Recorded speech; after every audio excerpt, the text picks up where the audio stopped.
नीति। जैसे आचार्य चाणक्य ने कहा चाणक्य नीति में ही कि दूसरे के तजुर्बे से सीखो, हर एक्सपेरिमेंट अपने ऊपर करने के लिए तुम्हारी उम्र थोड़ी पड़ जाएगी। अब ये राजनीति में भी सीखा जा सकता है इससे, और अगर आप बिजनेस करते हैं या कोई और फील्ड में है तो वहां पर भी ये लागू होता है कि हर अनुभव करने की जरूरत नहीं है।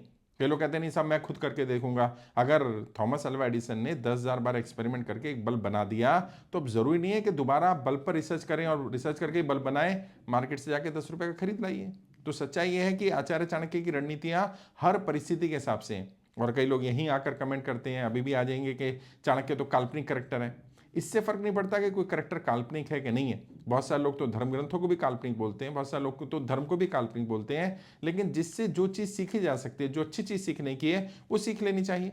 अगर आप मानते भी हैं कि ये कि काल्पनिक करेक्टर था, इसका नाम चाणक्य ना होकर के कुछ और था, लेकिन अब हमारे सामने किताब के रूप में कुछ उनके रणनीतियाँ मौजूद हैं, उनका इस्तेमाल किया जा सकता है। जैसे आचार्य चाणक्य ने कहा कि जब हम अपने किसी भी दोस्ती या किसी भी संबंध में जाते हैं तो वो संबंध दुश्मनी की पहली सीढ़ी होता है।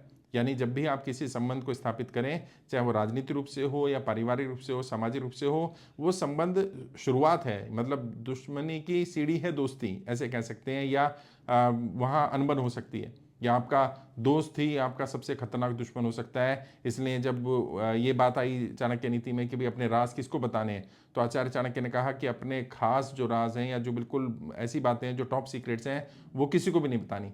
आपके अलावा कोई भी व्यक्ति है तो दूसरा ही है, और कभी भी वो उसका उपयोग या सदुपयोग या दुरुपयोग आपके खिलाफ कर सकता है। जैसे आचार्य चाणक्य ने युद्ध नीति के बारे में बताया कि जब आपका दुश्मन सबसे ज़्यादा परेशान है, सबसे ज़्यादा दिक्कत में है, वही राइट टाइम होता है अपने दुश्मन पर वार करने का। और जब दुश्मन पर वार किया जाए तो वार कैसे करना है उसके बारे में बताया गया कि दुश्मन का समूल नाश करना है ताकि वो दोबारा फन ना उठा पाए।